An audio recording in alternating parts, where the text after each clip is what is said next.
the meeting to order. Please stand for the flag salute. I pledge allegiance to the flag of the United States of America and to the republic for which it stands, one nation, under God, indivisible, with liberty and justice for all. The clerk call roll, please. Counselor Boland. Here. Counselor Elliott. Here. Counselor Fisher. Here. Counselor Furlow. Here. Counselor Grizzle. Here. And Counselor Reeskamp. Here. Thank you. Approval of the council minutes for January 10th, 2018, regular session. Is there any corrections or additions? Move for approval. Second. It's been moved and seconded to approve the council minutes of January 10th. All those in favor say aye. Aye. Those opposed? Okay, the minutes are approved. Consent calendar on tonight is the agenda for tonight. The appointment for the Bike and Pedestrian Advisory Board, Retha Larson. Bid authorization, Russell Drive Project. The board minutes, Arts Commission, November 20th, 2017. Library Advisory Committee, November 14th. Planning Commission, July 19th and September 27th, 2017. And real property license, a portion of Sandiam River Place 2 subdivision. Move for approval. Second it. It's been moved and seconded to approve the consent calendar. All those in favor say aye. Aye. Those opposed? Consent calendar is passed. And first up, we have proclamations and presentations. The annual Tourism and Transit Tax Report by Chamber Director Shelley Garrett. There she is. Didn't even see you back there, Shelley. You were kind of hiding. She's so quiet. Yes. On well behavior tonight. Thank you for putting me on before the audit report. No offense, auditors. Okay. So you guys all have a copy of our report for tourism for the last, I went actually more than 12 months. I took it to February, and I'm sure you all reviewed it. I wanted to know if you had any questions about how we divvied up the money. We try to follow the original pie charts that the City Council gave us when they turned this stewardship over to the Chamber. And you can see it varies a little bit, and then each year I look at it and I think, wait, we're really heavy in one area, let's try to make sure we do that. So I think we're more balanced this year than we've had. We've had a lot more sporting event opportunities, and I suspect that's going to be the case coming up too. We're able to help tournaments happen they're overnight tournaments that bring people to the town, and Trey and one of his coaches did a great presentation for us about a basketball tournament, and just the figures they brought in from just the families and the relatives and the money that's spent in the community on an event like that, I think is very appealing, and I think we should be able to help in more instances like that, and I suspect that there'll be more people asking for those kind of things, which will be in the sporting area. And hopefully we're getting new requests from different organizations and events. So I think it's doing what you wanted it to do. And we try to be very, very good about reviewing it and making sure that we're considering all things. And is it excessive? Is it not excessive? Are we following the rules and the criteria? And we have a very good group. At the bottom of the report, I listed the people that are currently on the committee. And then I also wanted to mention that our contract expires with you in April of this year, so you'll need to consider whether you want us to continue. You did it on a 3-year term last time, so if that's what you want to do, or if you have something new in mind, or if you have some questions or things you'd like to see us do differently, I'm open for any questions or anything you'd like to know. 3 years gone by already? Since the last one, yeah. And you and I look so much younger, don't we? You'd never know. Especially you. Thank you. Bless you. It is nice. It pains me to say, but it is so nice not having any of us who've been around any length of time, not having those requests come to City Council. That was, we were not qualified to sit here and make judgment on who to give money to and who not to give money to. I really appreciate all the work that whole committee does. Thank you. Very nice. We try to help people understand how they can use it too, so we have more new ideas coming to us. Some of them don't fit, but some of them really do. And then I always remind the group, once you set the precedence on that kind of an event, you're going to have to consider this for other events. And it's actually been a very good thing for the community. I'll add to that since I've been here, I've really enjoyed having that that process and having the chamber handle this aspect of the city's money. I've been in other cities where that wasn't the case, and it takes up a lot of council time, and you get into issues that, council members start wondering why they're in those issues. So thank you. I think it works well, and I'm hoping that the council agrees with that, because my recommendation would be that we re-up this agreement with the chamber. Do it. How is, hold on one sec, how is Saturdays going as far as Good. the amount of people coming in? More and more people. It's seasonal. During bad weather, we don't have as many visits, but during the summer, and if there are events happening around like that, we do get more visitors. It's building. It's not hundreds of people, but it's more all the time. And one of the things that I was kind of surprised at, we added that new neighbor, welcome new neighbor bag, and we've given away a bag a week, basically for the past year. We gave away 2 today. I was thinking that was going to be really slow, and it's really been nice. So the word's getting out about that too. That's But a great program. The Strawberry Festival now, just for the point of interest, is they're the only other place to buy tickets or anything like that during the festival will be, there won't be any other place. We will be the 100% the only place to go to, because OSU Federal is not going to be doing any this year. So we're going to really be busy during the half of May and the first part of June. But we're ready with that nice parking lot, and nobody goes on vacations, and we get it done. So I think it's just ideally located. People have to drive by there. It's easy in and out, and I have to give it to Kim. She keeps the visitor center part of it just all up to date. We get brochures from the coast and southern Oregon. Anywhere, if you're planning a vacation, if you live in town, you'll come in and get the information on where to go. And when they come to town, of course, we bend their ears on what's to do and what's fun to do if you're new to the town. So I think it's working real good, and I think we're pretty efficient for 3 people. Good.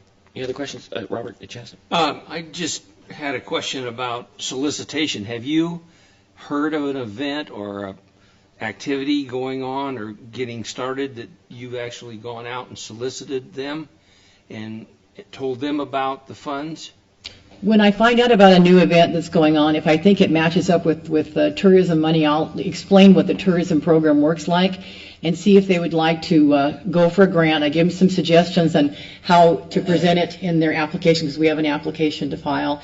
And I also give them some ideas of anticipating what the questions might be. I remember I was talking to Jason this week via email about a new project he's working on, and I gave him some suggestions on how that might be presented so that he can answer all the questions that the little committee will have, and if not, we have them come in. With Trey's event, we had him and the coach come in. It was so new and different that they had 1 million questions. So I said, well, the best way to do it is, ask the people that really know. But we do try to, if I find out about it and it matches, we do. We did the Brew Fest. We worked with the mayor's conference, things that make sense because they bring people to Lebanon. So, but if I don't know about it, I don't seek it out. But if I'm aware of it, and I'm pretty nosy, so I'll laugh, but you know that it's true. So, but I do try to solicit the funds. We want them used that way. Thank you. And thank you for the mayor's conference, the work that you guys did on that. That was just our fantastic. pleasure. The bags and all the events. And the mayor of Beaverton said it was the best mayor's conference he had ever been to. And he's been, I think, a mayor for about 18 years. And so it was just really exciting to see the mayors enjoy our community so much. And you guys really helped. I appreciate that. Well, thank you. It was fun to be part of Linda's staff. Yes. Thank you. Thank all. you, Shelley. Okay, next up we have our audit presentation by Steve Trushier. Is that right? Wow. Very well. Oh, let's see. So I'm still licking my wounds from that comment about her report versus mine, but I'll try. It's brutal. Yeah. I want to start off by apologizing for my failure to appear last December, and so I'm ready to be taken off if failure to appear is anything. Oh, okay. As it turns out, that was probably a good thing because once Matt was on board, we worked together quite a bit to make some improvements, make some additional adjustments to the financial statements, and you now have a much better report to work with, and it's not a draft. So I just want to take a few minutes to let you know that we found that the city was easy to work with in terms of getting information. There were, of course, some challenges with the lack of finance director, but Tina Huff did a great job as the interim finance director. Gary and his staff were as helpful as you could expect. And I'm going to go through this letter, and there's some other issues in there that we'll talk about along the way, but really found that the books were generally in good order, certainly some challenges, but we ultimately are able to tell you that the city is in good financial order and that this audit report is without material misstatement, which is our primary job. There are a lot of different issues that happen in an audit. We assess internal controls. We review compliance with a lot of different legislative and regulatory laws. We didn't detect any real issues there. So overall, your city's in good shape. And again, this audit report is, I think, more accurate. And you'll see, if you look at it closely, there are a couple of what we call prior period adjustments that were made that really made, I think, a better report overall. Any of you that can read this whole thing and not fall asleep, I have a job for you. So it's a lot of reading. There's a lot of confusing information in there, and I would be happy to go over this in greater detail when you don't have such a busy agenda. So at any rate, if you have a letter that's a separate document, I will just go through that very briefly. The first section on there, significant audit findings, qualitative aspects of accounting practices. One of the things that we want to point out is that some of the numbers, some of the bigger numbers in the audit report are estimates. In particular, those related to capital assets, where the basis of the valuation is historical cost, something that didn't start happening until around the year 2000, so we don't have a lot of historical cost for a lot of things, and we end up using estimated historical cost. The other part of that value that's there is depreciation, and the value of the amount of depreciation is by nature an estimate.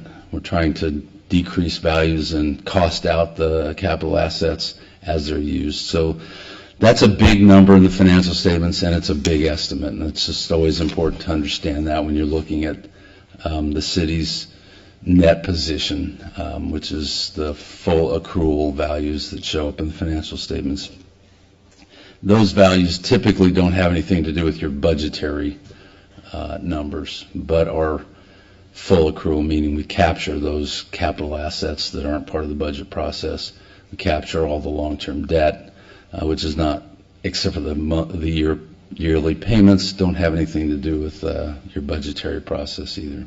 So a couple of the other significant amounts relating to estimated amounts have to do with the collectability of your receivables, in particular the court fines and forfeitures receivables, which with Matt's help we revalued pretty significantly based on collection statistics and adjusted down the allowance for doubtful accounts for uncollectability. The last significant item in there has to do with PERS liability, which is a relatively new addition to the financial reporting and a very complex one. Again, if you can read through the notes about the PERS liability that's in the notes of the financial statements and you get through that and you understand it, please see me.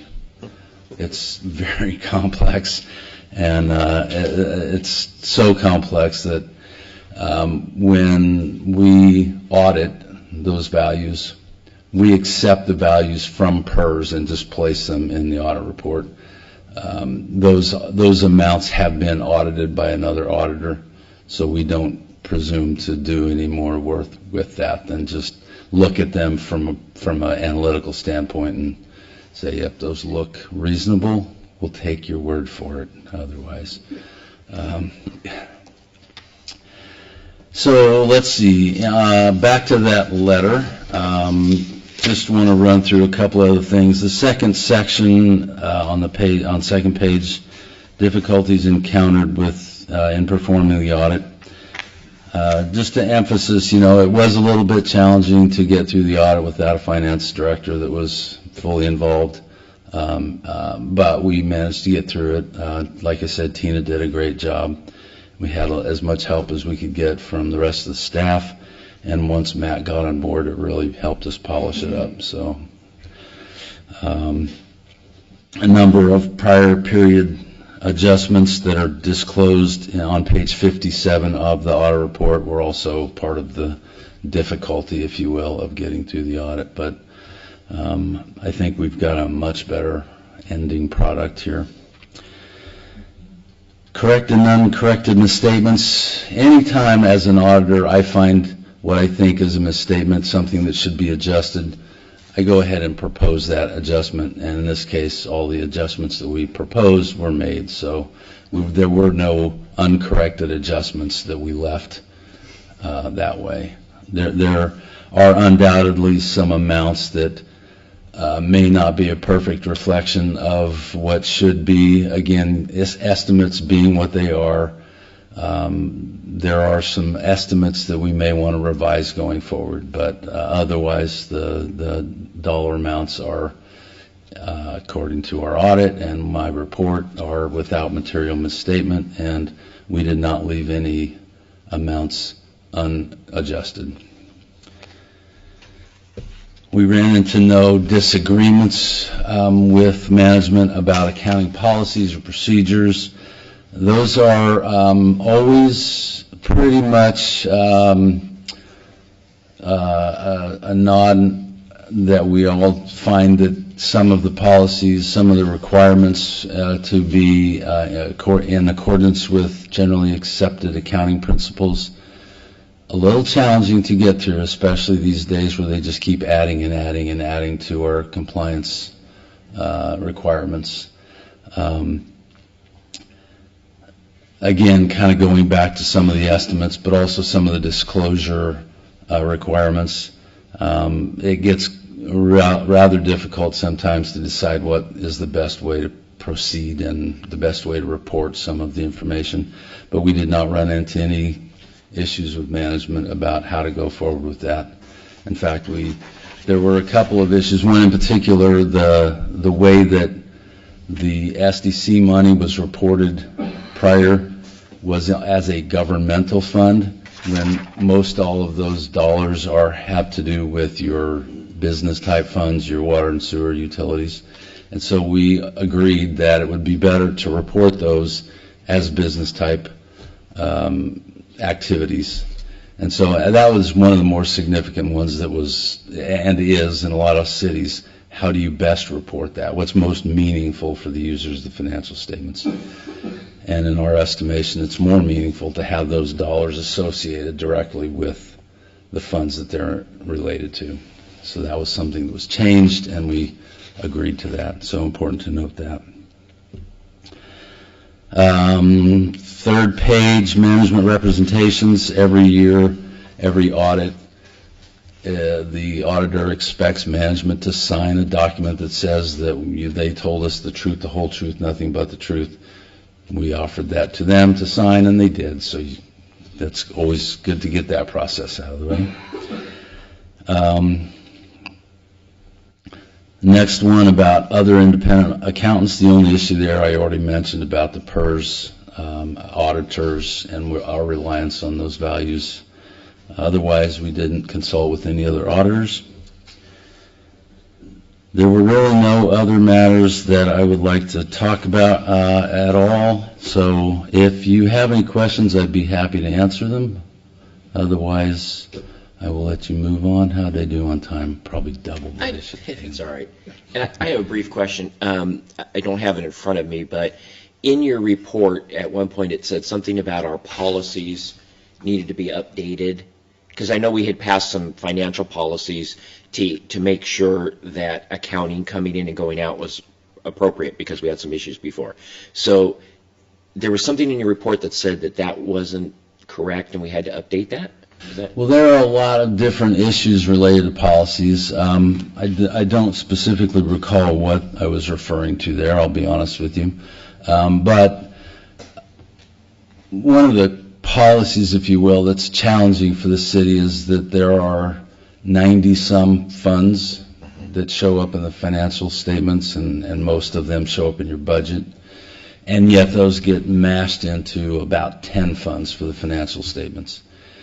And deciding how you guys want to go forward with that process, I'm not saying that what you're doing is wrong, but it certainly presents a reporting challenge and a compliance challenge, particularly with the budget versus actual reports in the back of the report.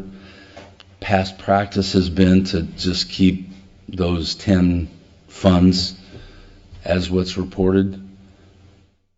It's possible that that policy should be that all 90 of those funds should be back there. It's a decision that we agreed to just keep going with past practice for this report, but one of the things that we may want to work through a little bit further with you guys. Okay. What is your... I was just going to finish on that note. And I know when Gary and I have talked, and Gary's, one of his first things when he came in was, we've got too many categories and we just need to trim things down. So he's done that already. So I'm pretty pleased with that. But I would Believe it or love to not, see- it's less than it used to be. That's almost hard to believe. I think No we can doubt. do better still. Yeah, and then it's easier for the public to understand the budget too that way. So it's not this confusing 90 categories. So, yes. I was just going to ask if that was, like, if you had to name one substantive concern in looking at all of our books, our data, our numbers, what would you say should be our number one priority in adjusting and focusing on? I would say that's probably the one. There were a few other issues regarding some budget, supplemental budget resolutions that were adopted that were non-compliant with state standards. That's an easy fix going forward. I think we've got a better idea of that for you guys. And it was the details that were in those supplemental budgets, just the presentation of them more than anything, just so that they're more clear. That's the concept, is to make sure they're clear. I struggled to figure out what the heck they meant just based on what was there. But other than that, really it is that what's best to how to manage the city's funds overall for, for the community and understand, for you guys to understand, for accurate reporting. That's always the challenge. And that would be, for me, having been around the state doing a lot of different audits, this city wins the prize by a lot.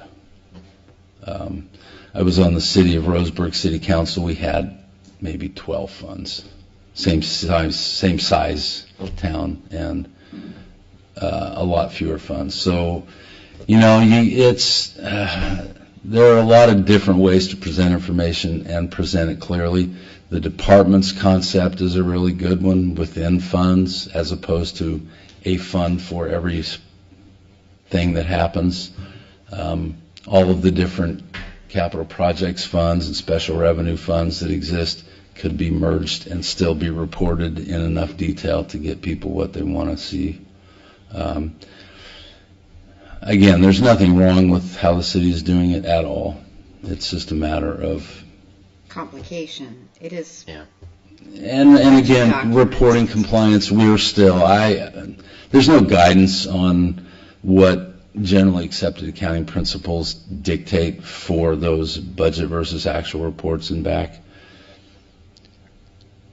To have those 90 funds back there, I don't think would present better information ultimately for anybody.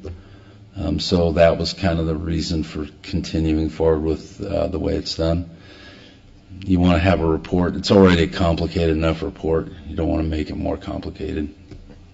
Steve, I have a question around, should we have fewer funds, how do we as council members look at those funds and decipher the same amount of detail?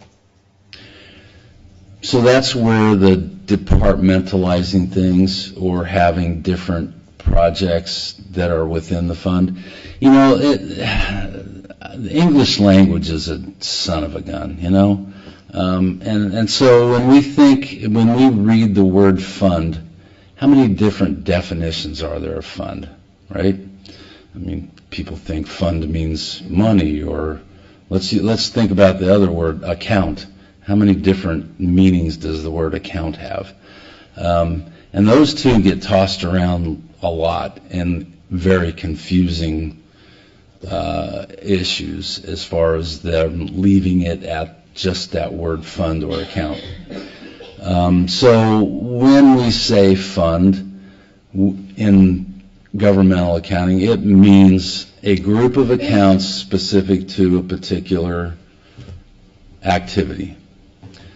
But it doesn't mean that you have to have a separate fund for each activity either.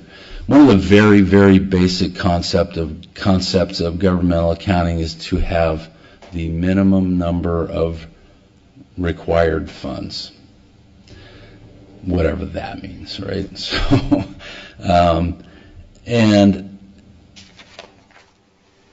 again, what the city's done by creating a separate fund is not wrong at all. And I'm not saying that you should change either. I'm just saying that's an issue that you may want to address for all kinds of reasons.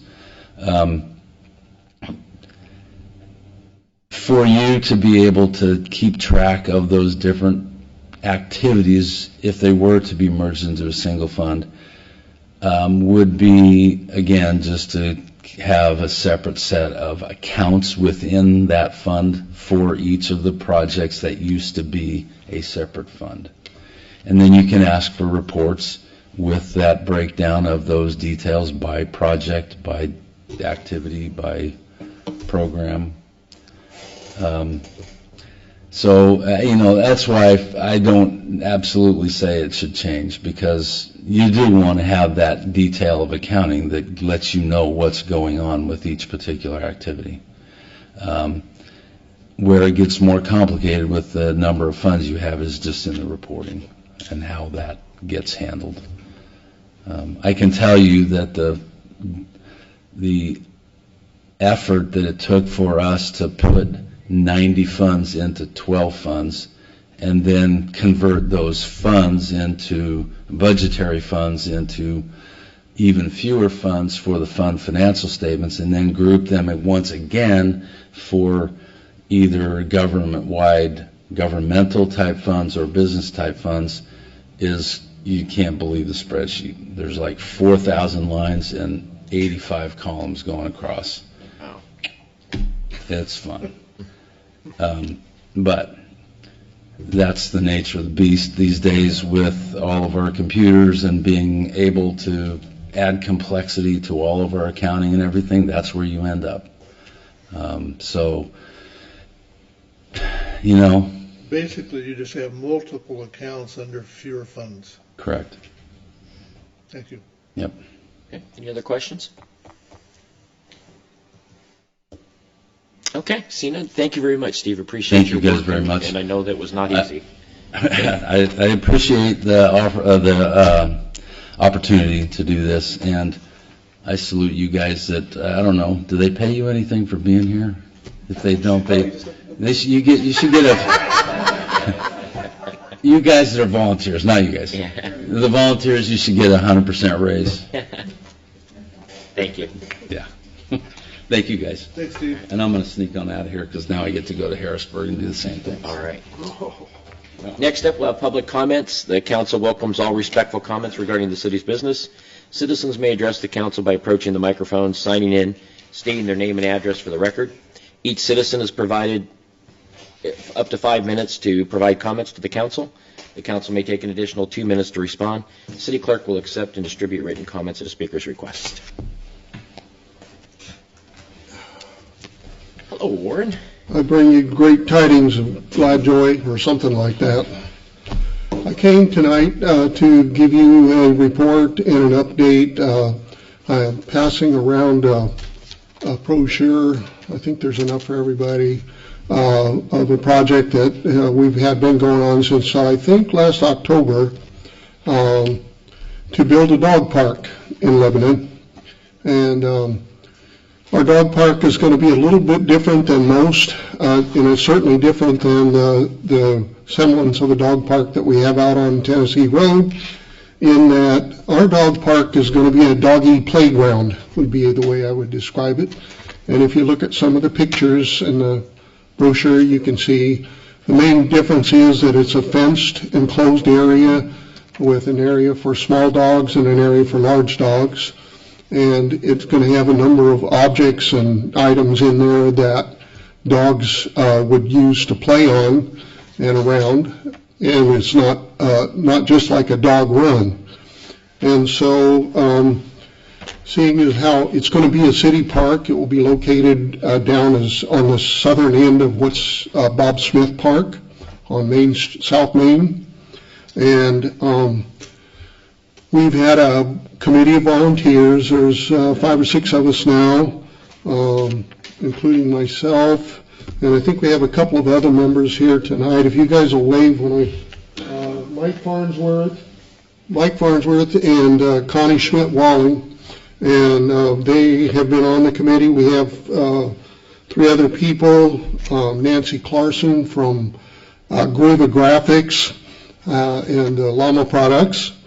And we have Bob Gordon, retired financial advisor, and Sally Morgan, who's a longtime Lebanoid. And our task has been basically to raise the funds to build the dog park and work with the city staff at Public Works and Parks to get the thing built. And where we are right now, we had a goal of raising $40,000, and we have now raised $32,000, which will be enough to get the park going. We can do it now, and we might have to, depends on how much money we have, how much we do in there. We can have more or less objects and that sort of thing. So before I go any further, I do want to commend both Jason Williams and Frank Frenzel down at Public Works. Those guys have been terrific to work with, very helpful from day one, and they've been with us all the time, all the way. And so I just want to give them a shout out. And also say that the Lebanon Community Foundation stepped up to help us facilitate the handling of the funds, because we're a temporary organization and we were wanting to get going. We knew if we could file the papers with the IRS to be a nonprofit, the park would be built and in use before we ever got approval. So the foundation served as a fiscal sponsor for us to handle the money. And it's been a real good experience working with them too, and we really appreciate it. We did, of the $32,000, we did have one major donor, which was Laura Gillott Home Team Real Estate Office, and they contributed $25,000 of that. And for that, we gave them the naming privileges with the council's approval, of course, because it is a city park. And so they have been a huge factor in getting us going this soon. We have scheduled the beginning of the fencing, which will start in about 2 weeks, end of February. It'll take them a couple of weeks to get the fence up because it's a lot of fence. And the fencing around the dog park is going to be the chain link fencing with a black coating on it. So it'll look nice, and it'll be actually run right next to one of the ball fields on the south side of the park there now. And so we'll use part of that outfield fence as part of the dog park limit. It saved us a lot of money. We have, as you can see, the features, and we also had a number of Lebanon businesses step up and contribute, and those that did were giving them banners on the fencing that's very much like the banners on the ball fields that are out there right now. And so we thought that was a good idea, and the businesses especially get real benefit from that. Don't mean to And rush it, but if this you part involves can kinda the wrap it council, up. if you wish to be and you have the opportunity. We're planning a groundbreaking ceremony on March the 7th at 11 a.m. And we're going to do a groundbreaking at that time. The fence might be up by then, but we'll groundbreak anyway. And then we anticipate an early summer or late spring opening of the park itself. So we've been zipping along, and I have to commend the people on my committee. They've been just terrific, and I appreciate every one of them. They all have different strengths, and we have been able to take advantage of that opportunity because it is it's an unusual venture. I mean, I never had anything to do with building a dog park before, but I got the idea from visiting my relatives in Nashville, Tennessee, and they have some terrific ones back there in that area. Of course, it's a very large area too, but it just gave me the idea, and the more I thought about it, the more I thought, that would be a great thing. And so came back, talked to the Parks Committee. They were very supportive. Ron Passmore, as you all well know, sandbagged me into leading the thing, but it's been a real privilege to work on it, and I'm pleased to see that it's going to happen. I think it's a great idea, Warren, and that actually something, when I first came on council, Jason Williams and I talked about this exact thing at this exact spot, and it just kind of never had anyone to back it and take it off the ground. So I think it's fantastic. It would be a great addition to the community. So thanks for bringing this to us. And I've had a lot of community members ask about a dog park too, so there's been a lot of talk about where's there a dog park that we can take someone to. Yeah, if we need it, we may have some SDC funds set aside for parks from that particular fund if we need it. And we don't know yet that we will. Some of those features in there are pretty expensive, the drinkers in particular. But there'll be 2 of those, one in each area of the dog park. Any other questions? And Okay. that's about it. Thank you very much, and great job, and we're excited about it. We thank you for your support. And, I do want to mention, I think it's in an ideal location, as good as we could get. As you think about Lebanon, the residential area, for the most part, is going south, and people need a place to exercise their dogs and play with them now, because the lots that they build houses on now your dog can't run, and you can't play with them in the backyards like we used to have. And so this dog park fills that function. And I think it's going to be a valuable asset to our community. And Thanks, Warren. that's it. Thank you, Warren. You bet. Thank you. Appreciate your time.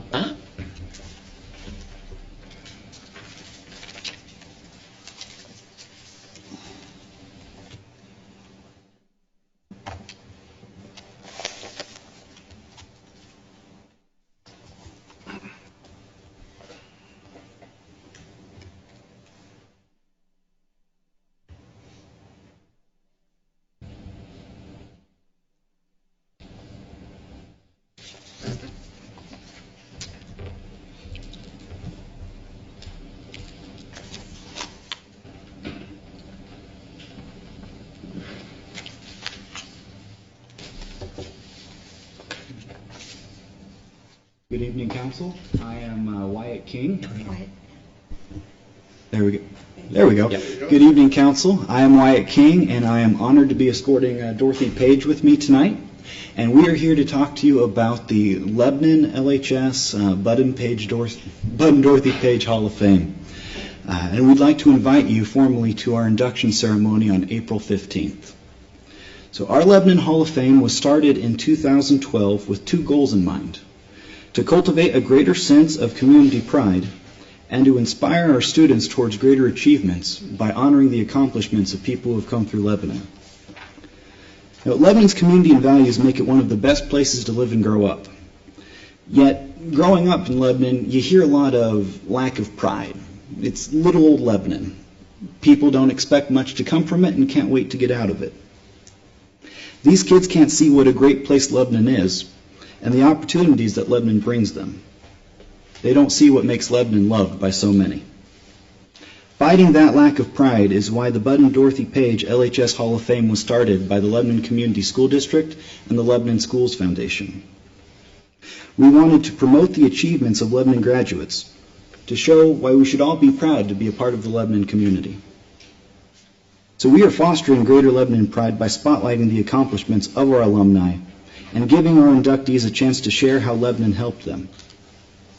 We're also proud that the proceeds from our event go to fund a new scholarship that accompanies the Bud Page Leadership Award, which was not a scholarship before 2012, and it's one of the best awards from the Lebanon High School, and we're very happy to be supporting those students. Our goal is to get it funded permanently, which we are knocking on the door of, and then grow it into the best scholarship Lebanon has to offer. And the Bud Page and Dorothy Page Hall of Fame is way more about Lebanon's great athletes. We honor scientists, artists, philanthropists, soldiers, business titans, and more, including those whose biggest claim to fame is the impact they had in their communities. Any Lebanon alumni, living or dead, who graduated at least 10 years ago and went on to do great things is eligible to be inducted. We want to honor all of those who deserve the recognition so that everyone in Lebanon can find an accomplishment to inspire them and to make them proud to be from Lebanon. We already have a Super Bowl player in Paul McQuiston. We also inducted his brother Pat. We have the world's leading expert on brain plasticity with Dr. Michael Merzenik, who also led the team that developed the cochlear implant and has a TED Talk, which is really cool.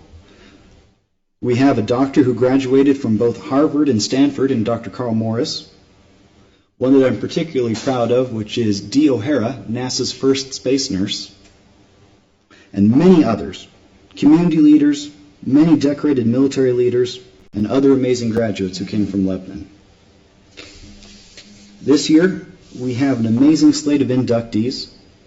Mike Jones from the class of 1969, who is the leading collegiate wrestling coach from Canada.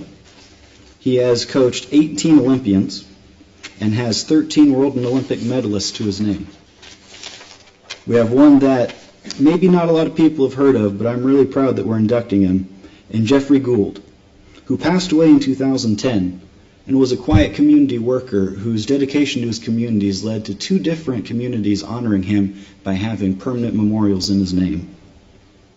Another one we're proud of is Terry Krebs. Most of you know her contributions to the LAFTA program, which brings great art to Lebanon and also has helped fund many improvements to our auditorium.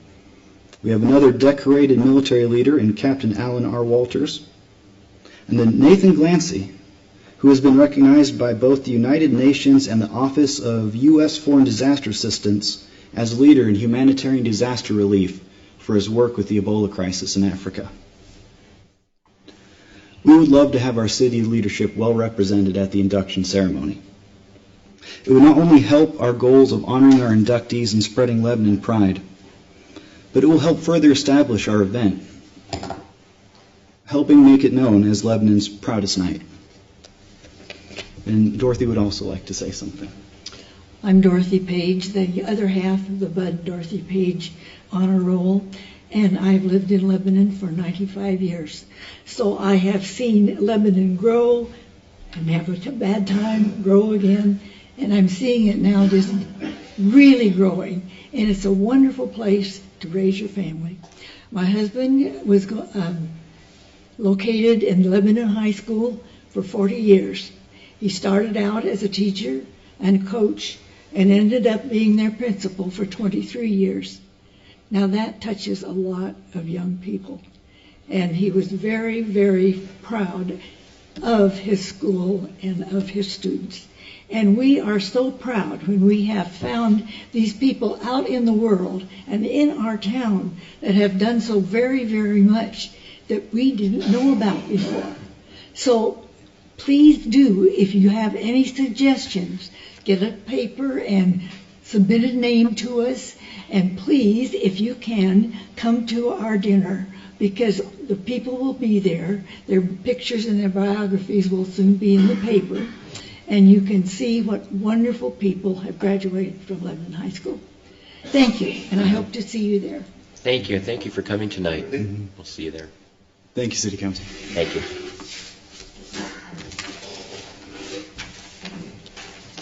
Anyone else like to address council?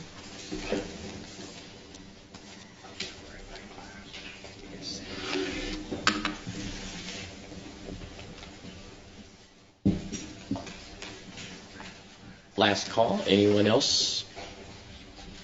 Okay.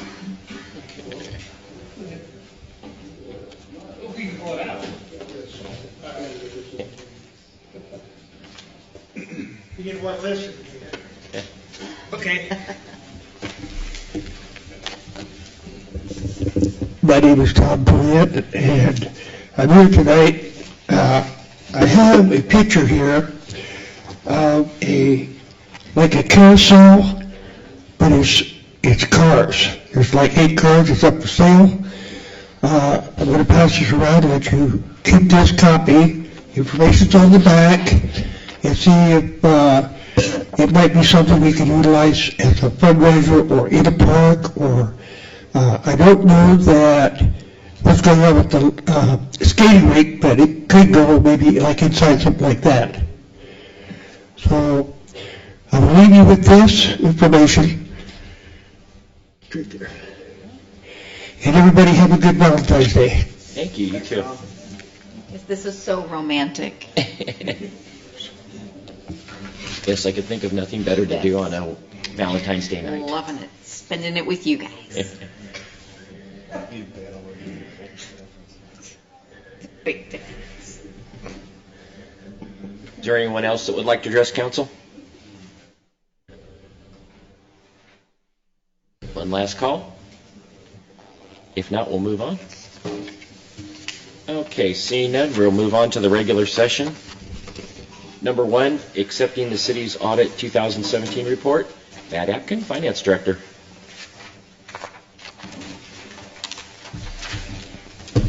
Good evening, council members. So, I think in your packets you received the memorandum. We did switch this out from when it was first put in your packet, so hopefully I guess not this one. Sorry, I'm getting ahead of myself. So this one is just kind of a formality of something that we do every year after the audit presentation. Under ORS 270 or 297, we're required to have an audit for the city. Because of that, it's kind of become a tradition that the council approve the audit. So this resolution just goes through and formally approves the audit that was performed. Do you guys have any questions? Nope. Okay, we'll have the city attorney read the resolution.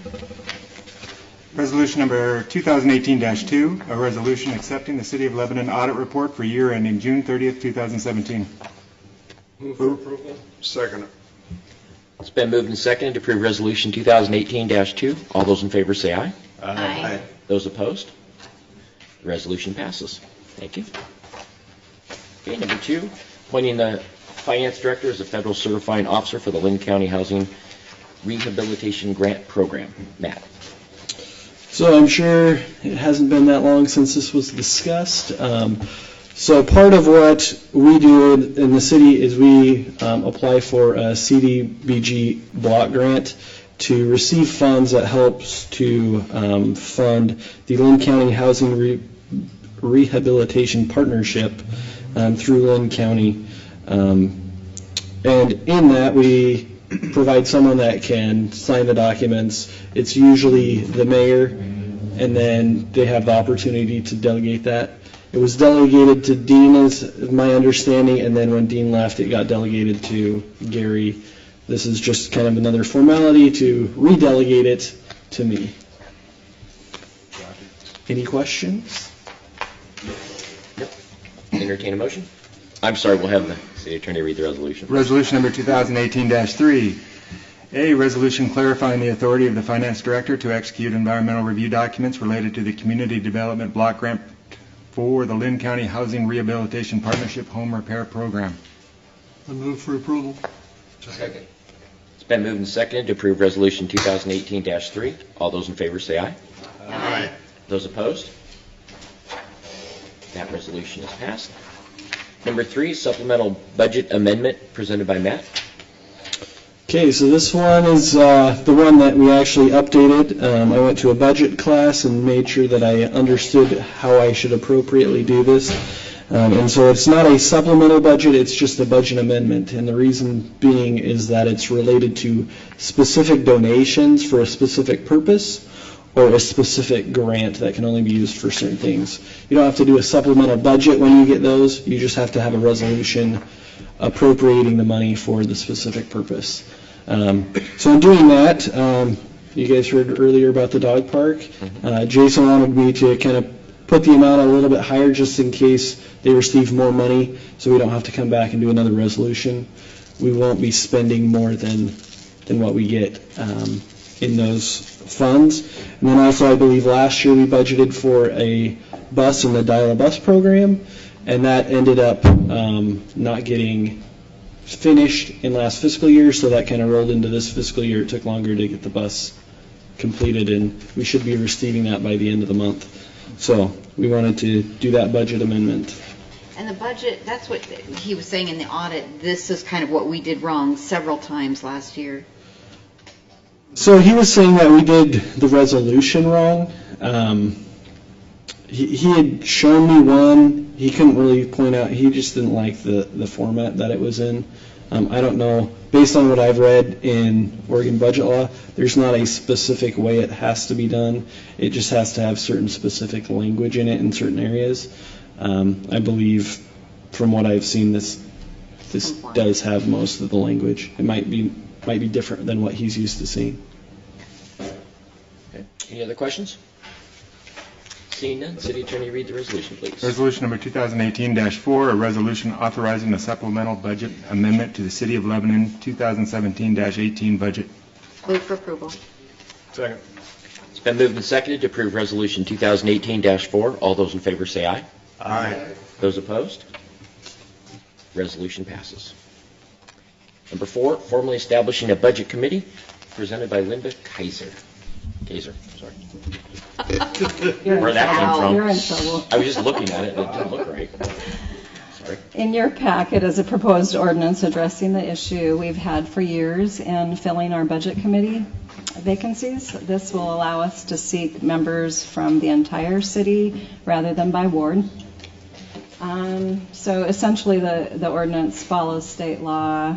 However, I've put some clarifying language in so that it's easier for the committee members to understand the process as well as staff. An example would be the mayor would be opening the meeting, and then the presiding officer would be elected after that. The mayor is also allowed to vote, whereas he normally wouldn't be allowed to vote except for in lieu of a tie. So if you're concerned about not having representation in the wards, we still would have the counselors representing each of their wards. Right. And how we're doing it is not working, clearly. We haven't been able to fill that. We currently have 3 vacancies. Yeah. So, and we've had that for several years, and off and on 2 to 3 for as long as I can remember. Which wards are they in right now? Currently, we have 2 in Ward 1 and 1 in Ward 3. Only Floyd and I can fill our ward. We got this. I have had many suggestions from all the counselors for their wards, but without an application on file, you know. Yeah, and I think from what I've seen and heard, it appears that Usually it's more for urban areas where you have large groups of people in different sections of town that could be different. It could be cultural differences. It could be a group of people, so that they're fairly represented in a large community like Portland even. And with Lebanon, I mean, to me, it really doesn't matter what ward you're in. Everything is pretty much the same in Lebanon as far as what issues there might be. I mean, there might be some specific little things for your particular ward, but generally, I think that the people on the budget committee all have the interest of the city of Lebanon, and that's really what we're looking for, and that's what I was hoping. And it's just to make it such a teeth-pulling experience every time. It's just very difficult. We go through this every year, and it would just be really nice to have this so that we can get people who are genuinely interested, because I know there's been people in some that there's already filled up for like maybe Ward 2, and there's a third person that wants to be on. Mm-hmm. So, any other questions or comments on that? Okay, I'll have the city attorney read the ordinance. Ordinance Bill number 2018-1, ordinance number 2908, a bill for an ordinance creating Chapter 2.19 of the Lebanon Municipal Code establishing a budget committee. Move for approval. Second. It's been moved and seconded to approve ordinance bill number 2018-1, ordinance 2908. All those in favor say aye. Aye. Those opposed? Okay, ordinance passes. Next up is enterprise zone agreement renewal. Gary Marks, city manager, and Walt Wendlowski.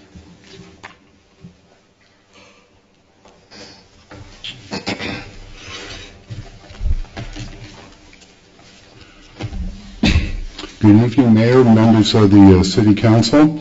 As you're aware, we have a enterprise zone in the city called the South Santiam Enterprise Zone. It was originally approved in 1986, and over time we've added some other jurisdictions to the zone. Albany, Millersburg, Tangent, Scioto, Lyons, and even some land within the county has been added. Back in 2000, City of Millersburg, I think Amadec agreed to do all the paperwork or management, if you will, at no cost to the city. And that was, I believe, part of the agreement, simply to bring them into the enterprise zone. We do have a set of rules and regulations that provide a lot of economic benefit to businesses who qualify for the enterprise zone. And that's found in Chapter 504 of our municipal code. Our enterprise zone will terminate as of June 30th, 2018. So now is the time for us to renew. The state no longer has any limits on the number of enterprise zones that can occur within the state. And so I don't think we're going to face competition, as it were. But we still have to go through the application process. Currently, the state has two types of enterprise zones, urban and rural. Albany can no longer be a part of the rural enterprise zone because now they're a metropolitan statistical area, so they're going to have to go out on their own. We're still left with the question, where do we go from here, as it were? I looked at some options, shared these with Mr. Marks. I think the first option is obviously continue with what we have. And that would be, of course, without the city of Albany. I looked at the rules and regulations in the administrative rules, and it appears our current boundaries would be acceptable based on the new rules and regulations. There might be one little piece of property that may not work. The other thing, though, is that I believe last month you were given a timeline. I think Linda Kaiser prepared a very excellent timeline of all the resolutions and processes that we've gone through with our enterprise zone.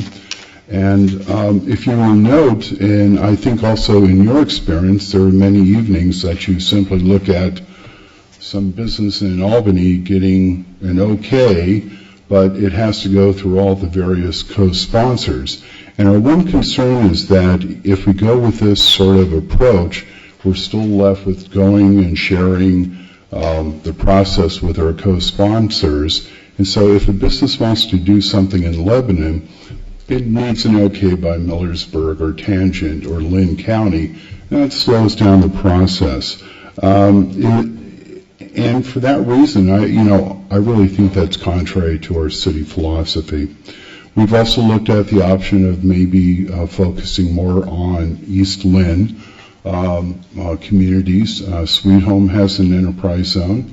Might be possible to bring in properties also in Brownsville and Halsey, as we kind of share some common interest, I think. The last suggestion was to reapply simply as the City of Lebanon. We would focus in on what's important to us, the area that is important to us, and we would believe this would help streamline the process in case there is a business that would qualify, and we can go through the process a lot quicker instead of waiting for Millersburg and Lyons and Tangent to go ahead and approve things. Now, before I make my summary comments, I would like to let you know that after I make my presentation, City Manager Gary Marks is going to make some additional comments based on some updated information we did receive. So at this juncture, I'd like to note that since 1986, we've made 33 decisions regarding the enterprise zone. Of those, 27 involved businesses outside of the city of Lebanon. Only 6 of those were within our city limits, and the last one that we approved was in 2011, which was 7 years ago. So I think the concern is that if we tie it into other jurisdictions, it simply drags down the process. One other option that I looked at is not only just bring it into the Lebanon urban growth area, which would be a city and county co-sponsorship, but limit our enterprise zone simply to industrial land within the city limits. As we annex additional industrial land, we would be able to expand our enterprise zone boundaries and bring those in as well. So at this juncture, I guess turn it over to Gary for... Well, from the beginning of my comments, I want to say that there are 2 things that I'm hopeful that the council can achieve with the decision you make on the direction we go. One is, I think it's very important for us to continue to foster a atmosphere of cooperation and working together with our neighbors throughout the county. And then also, I think it's important where we can to streamline our own processes to make those more efficient for our applicants. We're fond of saying that it's easier from here, but in this case, with the subtraction of Albany, and I believe Lyons can no longer be in this. I would have to look at the map again. What I was looking at a scale, I could be off plus or minus a mile. So even with Albany out, we still have 4 or 5 approvals for any application we get. So I think both, they seem like they're contrary goals, but I think both can be accomplished.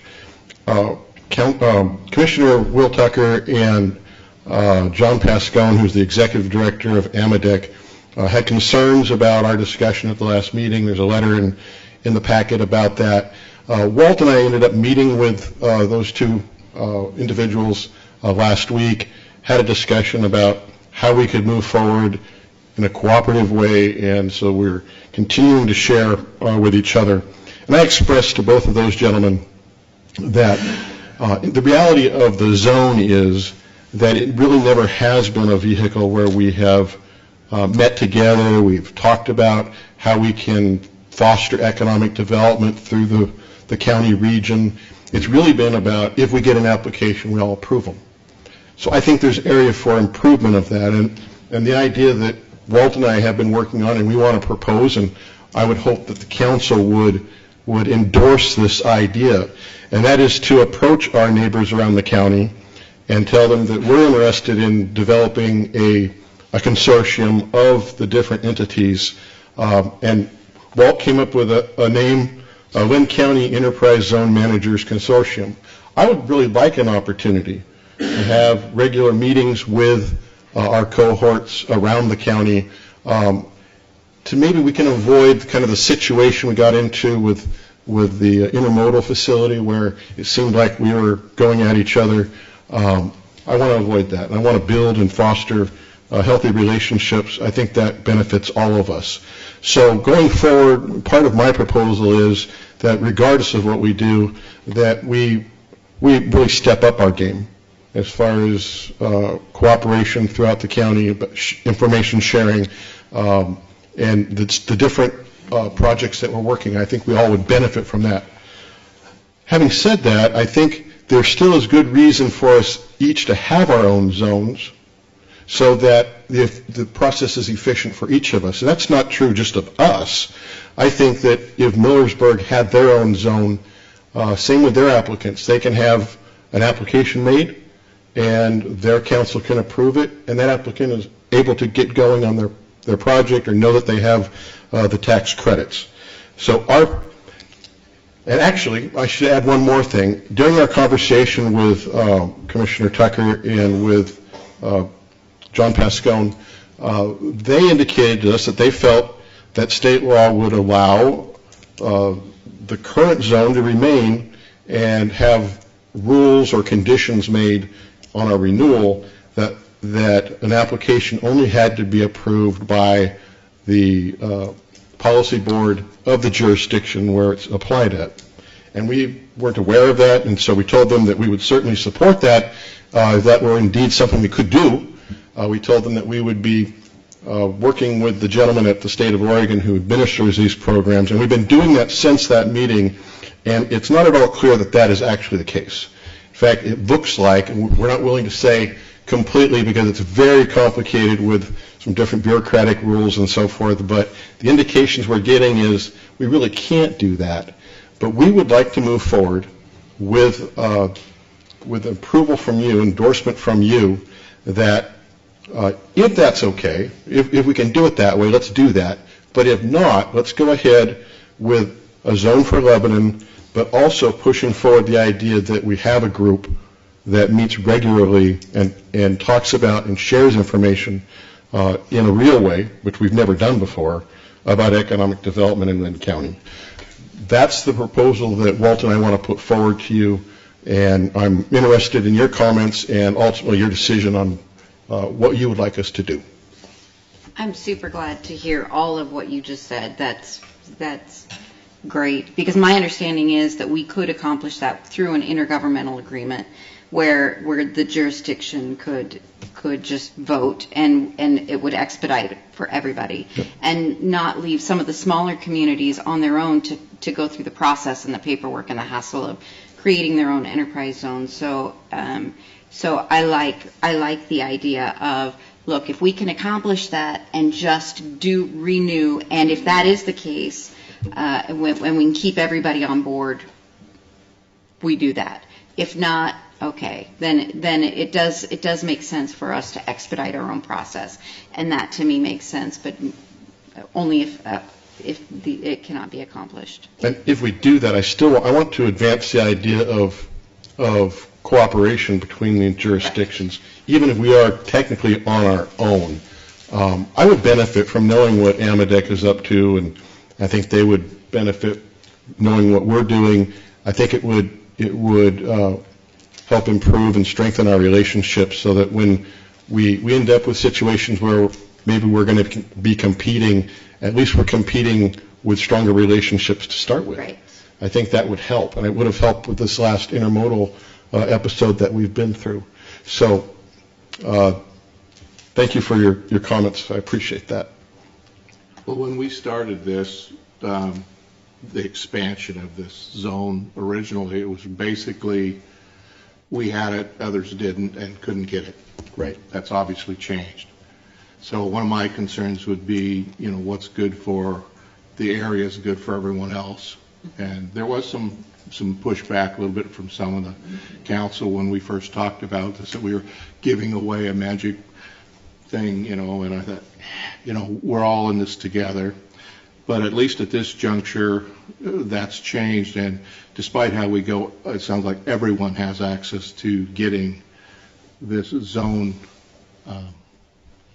that they can use. So, in a way, compared to why it was enacted, where there was a winner and a lot of losers, if you will. Everyone can win in this. So that's super huge to me. Me too. In fact, if it were the case that there'd be losers, I wouldn't want to go that way. But I know that everyone can win in this process. Yes. Well, I like the idea of not having to depend on someone else to vote for what we're doing in our own city. I think we should be able to do it ourselves. But your final talk there about what may come by, where you could meet with other people, I'm for that. But I'd like to see us be able to move ahead without having to wait on the other part. It doesn't make sense for me, for like Millersburg or whoever, to have the say of what we do in our own town, or we can do the same thing to them. It just doesn't add up. Right, and I agree with Walt on the expediency of things. It's better, whichever method it ends up being, that we can approve our own agreements here and get that done in a timely manner. The same thing with other smaller communities can do that too. Sure. And I think that's important. But I really like the idea of the consortium that you're talking about. I think that's very helpful because we do want to have good neighbors. We do want to be good neighbors. It's just I don't see a point in continuing the way that it is. It just makes no sense. Last week or the last meeting, we met solely because we had to approve something in another community. Right. And that's a waste of time. Yeah. And that's a waste of effort and money from the staff to put together binders.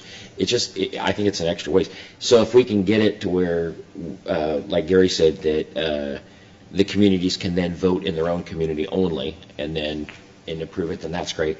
If not, then maybe we just go on our own and then have this consortium where we can make sure that we're communicating and working with the other communities too. I like the consortium component of that area a lot. And personally, I like the fact that we can vote on our own, streamline the process, and still be helpful in our outlying communities if they still need our help. I agree with Bob and the mayor. It sounds like everyone on this. This has always seemed to be this anecdotal chore we've always had to do, and there's another Amadec vote on the agenda for some property out in, the boondocks in Millersburg. I've never seen, the 5 years I've been sitting here, I've never seen substantial benefit to the city from this. I don't know anyway, I'm also bent on the intermodal, and I don't think we were done right by the Amadec forces, and I don't think we were done right by Commissioner Commissioner Nyquist on that, and I'm still a little sour on that. I think the more that we can do by ourselves, the better. And I agree we need to play nice with our neighbors, but sometimes nice guys finish last, and I just don't want to see. I'm protective of Lebanon. I don't want to see Lebanon put in that position again, where we get left out in the cold. Okay. Sounds like you have some orders, sir. It sounds like everyone's kind of on the same page. I don't think we really need a motion unless you want one. But Walt and I will go ahead with that understanding and report back to you probably at this point on a monthly basis as we get into our application process. We need to have this all done by end of June. So it'll happen pretty fast now. Not only that, but they need to know what we're doing as soon as possible because they have to have lead time to do their own thing. We also have that work session coming up, and that might be an area that if we need to discuss something, we could discuss it there too. Sure. And Walt and I will be communicating with the others, with certainly with John Pascone, and I know Will Tucker would appreciate knowing our direction and so forth. So we'll be doing that. Robert? So who's going to be the final arbiter to decide whether that legal opinion is valid? Who at the state? It's a gentleman by the name of Arthur Fish, and he's the director, or I don't know what his official title is, but he's in charge of the administration of the enterprise zone statutes for the state of Oregon. Could we ask him to put that in writing to us so that... He has, and Walt and I are still trying to interpret that.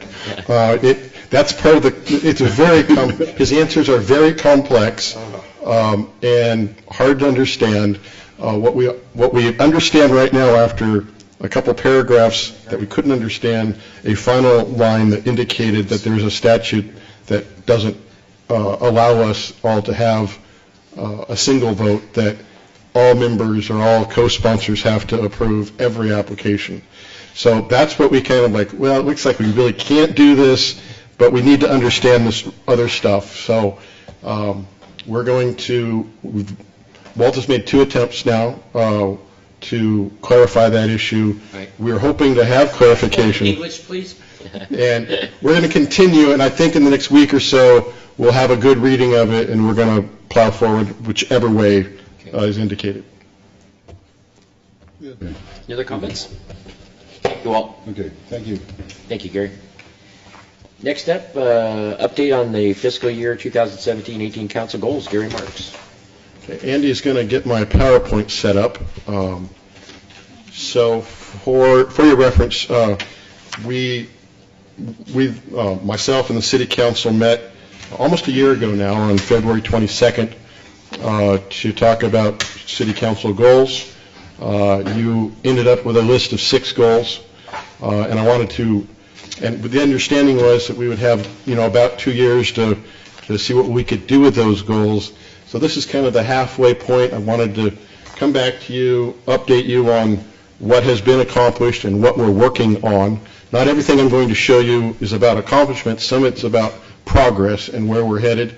And in addition to that, I noted that we're about a third of the way through our 5-year community strategic plan through Lebanon 2040. So I wanted to just briefly update you on that.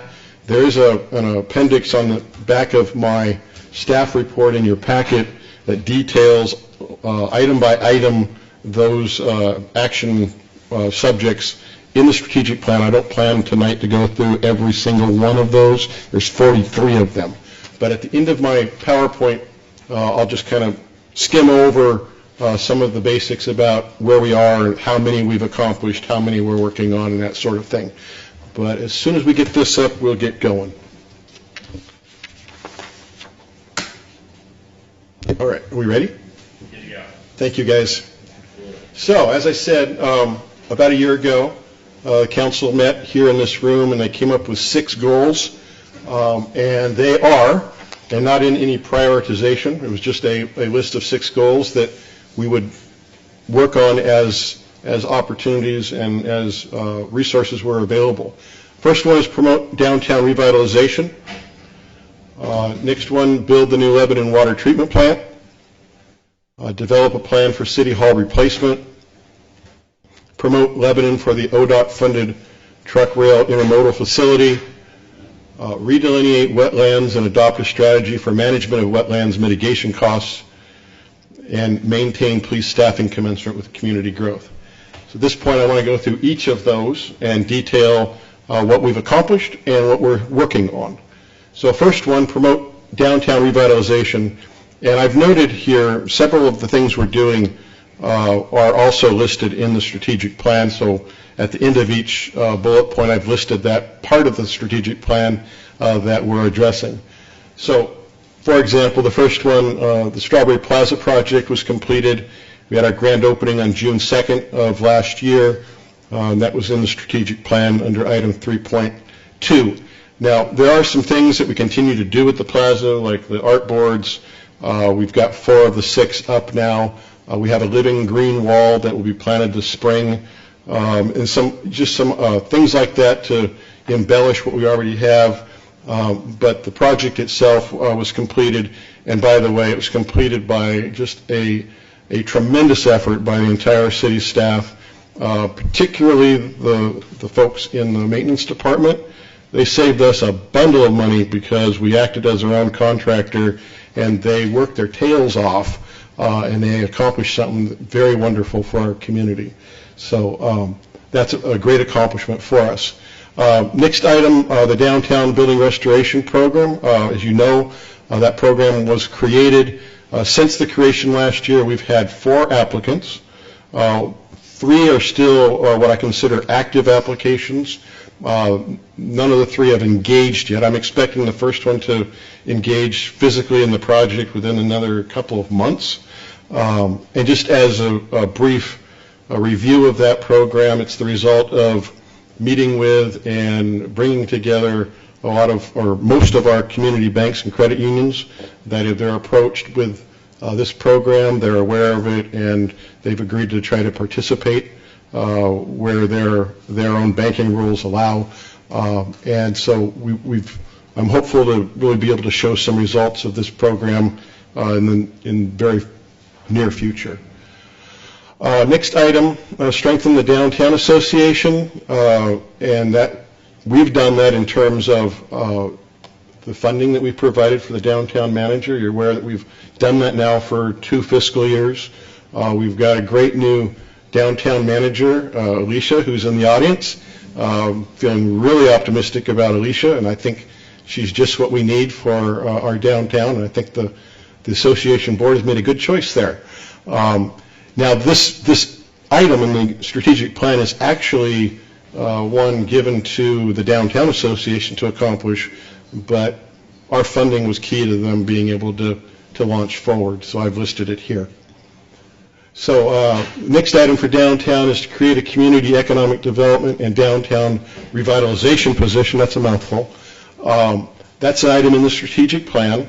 Recently, I included in an application, a grant application, to the state of Oregon, some potential funding for this position. And unfortunately, while the grant is going forward on some other areas that we applied for, this kind of fell by the wayside with the state. But I'm continuing to look at this for potentially funding in the next budget. But this is a position that could really help us in many ways, and Walt, with some of the wetlands mitigation efforts that we see coming up, help with downtown and marketing of downtown, help with recruitment of businesses coming into the community, administration of our downtown building restoration program, to bring a real focus to that, I think would be very, very helpful. So this is a position that I hope to be able to propose to you and explain in greater detail at budget time, but I wanted to make you aware of this. And by the way, the grant with the state, I've reported to you in my manager's report the last couple of months. We are moving ahead as a consortium of 7 cities in the central Willamette Valley to gain some funding for what's being called an entrepreneurial catalyst. If you're familiar with the RAIN organization in Eugene, they've had great success with a model where they have an incubator building where aspiring entrepreneurs can come in and have a facility to collaborate with other budding entrepreneurs, but also to be counseled by entrepreneurs who have demonstrated success, have launched companies, and know how to connect with what they call angel investors and that sort of thing. So we've been working with RAIN over the past year and a half. RAIN is a major force or sponsor behind this group of 7 cities right now. We're trying to get funding from the state of Oregon to fund a catalyst position to serve the communities and the rural areas of Lynn and Benton County. The state is really jazzed about the idea of 7 communities coming together and working together. Benton County has chipped in some funds, I think $20,000 of funding to match with the state's $50,000 that they've indicated. If we're successful next round, they'll fund. Lynn County is being approached for the same amount, another $20,000. Lynn County has been supportive of the RAIN effort previously. We're optimistic about that. And then the other piece is for the 7 cities to divide up another $20,000 increment to match to what would then be $90,000 from the other 3 sponsors. And that's something I believe we can do out of our existing budget funds. If not, I'm going to come to you with a budget amendment. I think this is a great opportunity for us to help grow economic development under our own feet. Our own people who have business ideas or innovations that they want to pursue, I think it's a great opportunity to bring resources to bear to help those sorts of individuals out. So that's a little off the subject here, but it seemed like a great opportunity to dive into it. So the next item for our downtown revitalization, and this is a critical one. There are many items in our strategic plan that address downtown.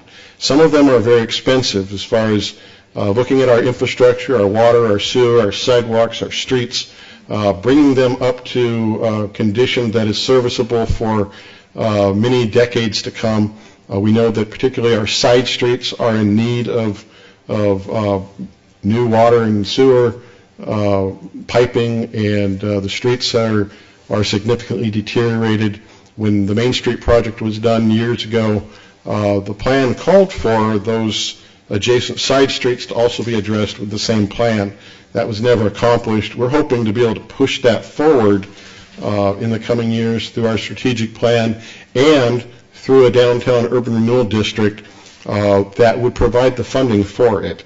So staff has been working on this. It's in progress. It's a complicated thing to develop one of these districts, but we hope to bring this forward later on this year.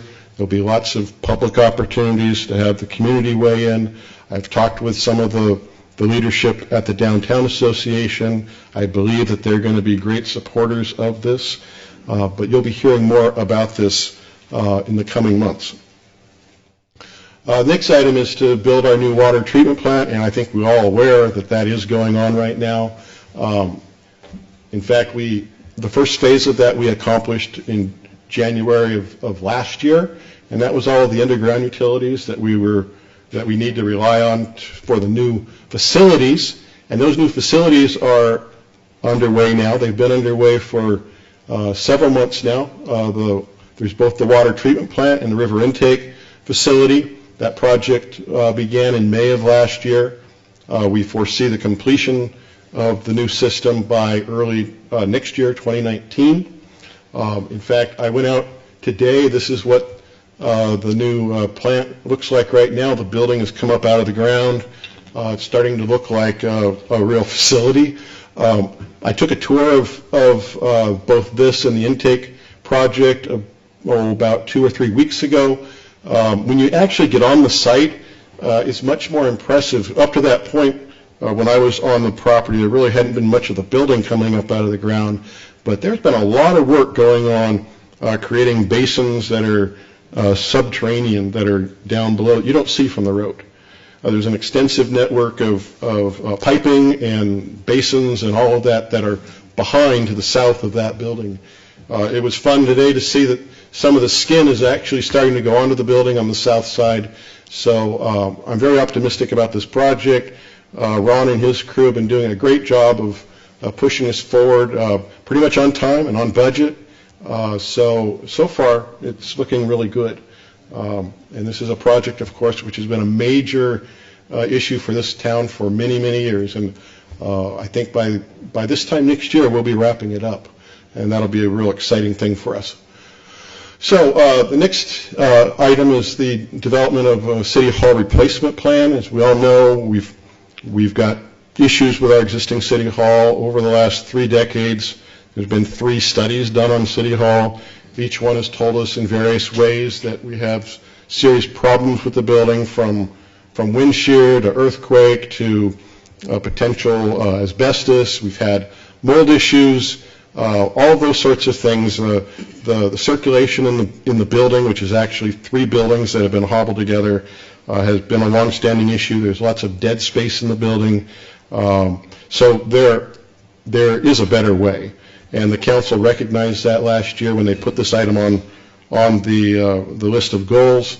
And to this point, I've been working on a request for proposals to do a City Hall facilities master planning project. I'd hoped that we were going to do that this current year after our finance director, Dean Ball, left.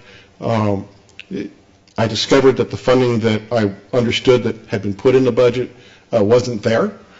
So I slowed down on the request for proposals. We do need to either amend our current budget or put that in for the next year. Thinking the way things are going, that this will be part of our funding for next year, and we'll get going this summer on a facilities master plan.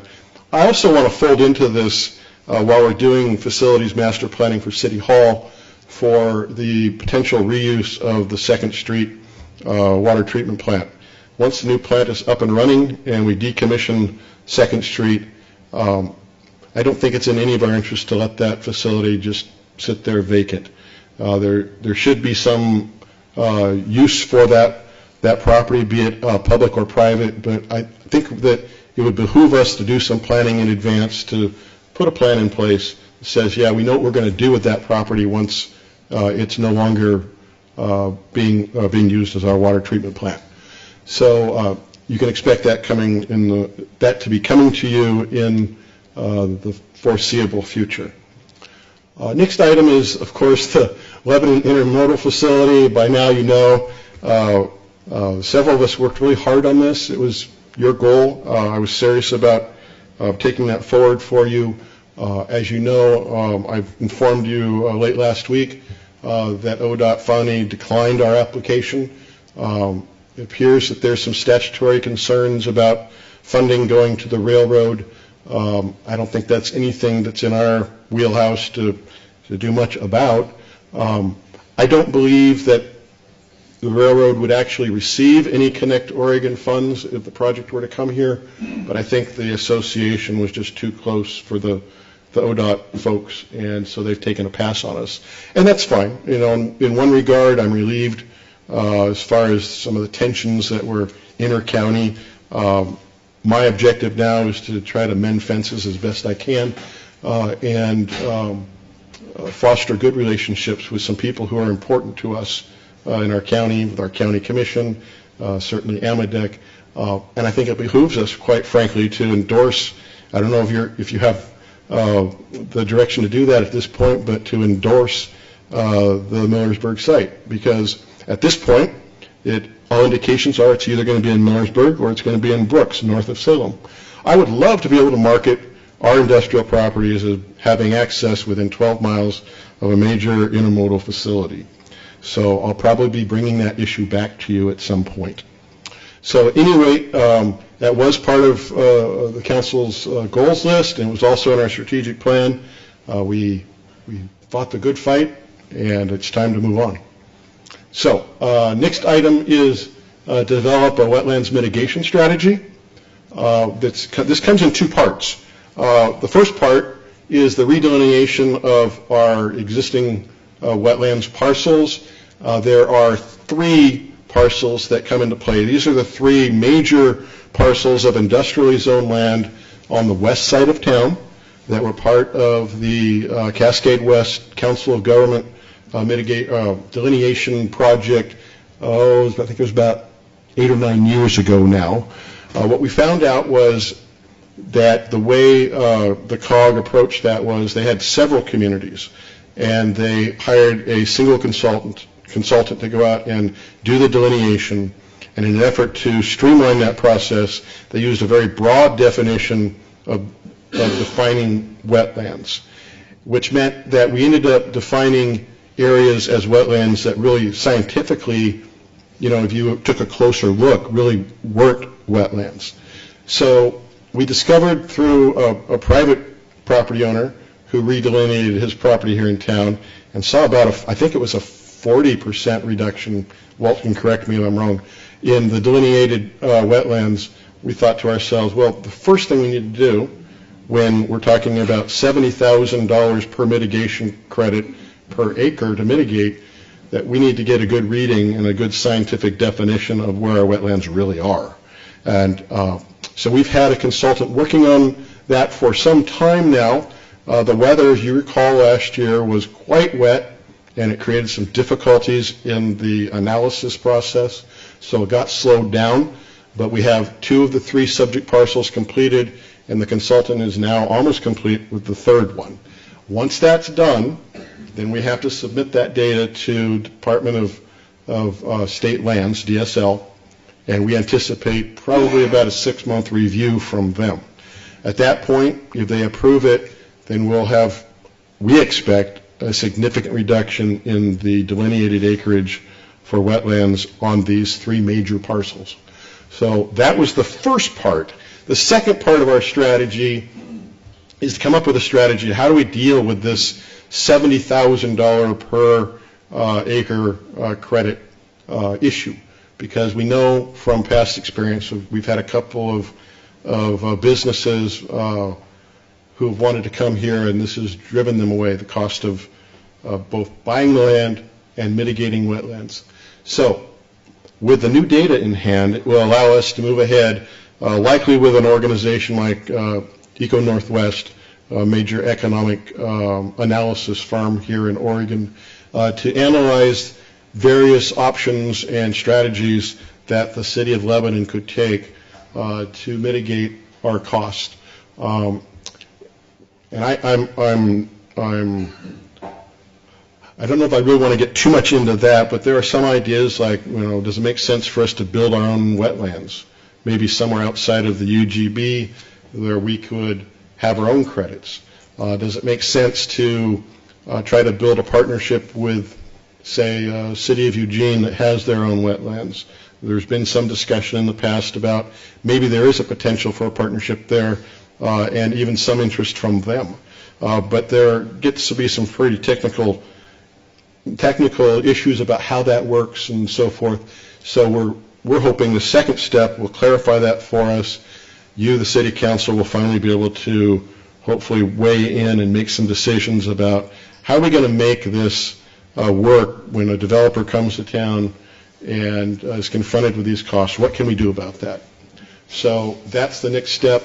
We can do that even without DSL approval, since we'll have a scientific delineation of our wetlands. We can go ahead with the economic analysis and the strategic analysis of how we can do that. We're seeing that coming forward in the second half of this year, and we'll be putting funding in this next budget to accomplish that. Police staffing versus growth. This is one that the chief and I dug in on, and we've got some information to share with you. Our current budget, which is fiscal year 17-18, you may remember we funded a new police officer position. That represented and remember these numbers, that represented a 3.2% increase in our officer staff. We went from 31 to 32, and then if you apply that increase to the entire staff, with the support staff factored in there, it's a 2.4% increase from total policing staff from 41 to 42. So, PSU, Portland State University, has a Department of Population Research. They are the go-to agency in the state for updates on the estimates of the U.S. Census. And for the year 16-17, from July 1 of 16 to June 30 of 17, they say that the city of Lebanon grew by 1.7%. From those numbers you see right there, according to them, the latest number we have on our population is 16,720. So, the Federal Bureau of Investigation generally recommends 2.1 officers per 1,000 population. That's a general, I want to stress it, general number there. In fact, the International Police Chiefs Association says don't look at that to determine your individual department staffing, because every department is unique. But still, the FBI number is out there. They say 2.1 officers on average per 1,000, but we know that can vary depending on the nature of your community. The U.S. Department of Justice has actual averages, not just a recommendation. This is like what is actually happening on the ground. What they say is that for communities in our population range between 10,000 and 25,000, that the average for our community size is 2 officers per 1,000. You're wondering where I'm going with this. So, keep in mind that rural communities are they're different on the average because we don't have the population densities nor the crime profiles of some more urbanized suburbs and other communities of our size. So Lebanon's rate is 1.9, and there's the math right there, 32 divided by the product of 16,720 divided by 1,000 equals 1.9. So what does that mean for us? Well, if you want some comparisons, Albany's at 1.1, Corvallis is at 1, and Sweet Home is at 1.7. Now, before we all say, oh, wow, look at how low they are, Albany and Corvallis are in a different category, and there's kind of an economy or what do you call it? The bigger you get, you don't quite need as many officers. In fact, DOJ's numbers of actual officers per thousand for cities of their size, their number is considerably lower. Sweet Home's number being smaller than us in a lower category, their number is actually a little bit higher, but I think the rural nature of Sweet Home, I don't know if they need more than 1.7, okay? So that's how we compare, given all those differences of the communities as far as size and the nature of each community. So going on, I've already said this, is that this officer per thousand staffing is really something we need to look at with some kind of an eye to, well, it depends. Every community is unique. But when I saw the numbers, I felt good that being at 1.9, being a rural community, and looking that our peers throughout the nation, the average, whether rural or urban, is 2, and FBI is recommending a general 2.1. So I think, I don't know what you'll think about that, but I felt good that maybe we're doing all right with that. So actually, before I go on to the strategic plan, are there any comments or questions about the goals? No, I like those numbers on the police staffing. So we're going to continue to monitor that. I know in the past the council has asked us, what are there measures or ways that we can compare ourselves with other communities, and these are the numbers. These are the numbers that other communities use, and so actually the chief and I worked kind of hard on this to pull this all together. But when we got it all done, we felt pretty good about it. So if there aren't any other questions, then I'll move on to our strategic action plan. This comes out of the Lebanon 2040. I'll remind everybody that while the vision is a 25-year vision, the strategic plan was intended to be and still is a 5-year plan. That as we approach year 4, I'll be coming to you to see if you want to go in for the next round of 5 years. But for the plan we have right now, the council approved that in April of 16. We began implementing it in July of 16. Why? Because that was the beginning of the new fiscal year. That was 20 months ago. So on a 5-year, 60-month plan, we're 1/3 through the plan, through the 5-year cycle, which will come to an end in June of 21. There's the 40 months that remain. And in the plan, the city has 43 action items. I'm happy to say that of those 43, 27 are either complete or currently being addressed, and this is the breakdown. 15 have been completed, and this is that list that you have, that addendum list in your packet. 9 are in progress. 3 are ongoing. And what do we mean by that? Well, ongoing is like, I'll take the police action for an example. That is to keep our officer staffing commensurate with community growth. That's not something we say, oh, we accomplished that, and we mark it with the 15 and we move on. That's one we have to keep looking at every year to see how we're pacing ourselves. So there's 3 of those of that nature. One we found out we can't implement. That's one where, I don't know where we came up with the idea, but we did. It was to create our own Lebanon Police Academy. And looking into that, the state of Oregon does that, and they don't want us to do that. So it's really one that I can't tell you that we're going to accomplish. We cannot implement it. How do I not remember that? Yeah. So anyway, that'll be the odd man out. And then 15 pending means there's 15 that we haven't addressed yet. And if you look at the appendix in the back, there's a matrix that is actually our staff's working document where we track which of the items we're working on, and we plan out over the 5-year period which ones we're going to work on in the out years. So we've got that all planned out. It does change every year. We go back, we review each of those. I sit down with the appropriate department head on each of the sections by department, and we update that. So far I think we're tracking very well, and I wanted you to know about that. So are there any questions? That's good. I hope to revisit the police issue come budget time, because I see the numbers and I know what they are, but I disagree that we're in a good position.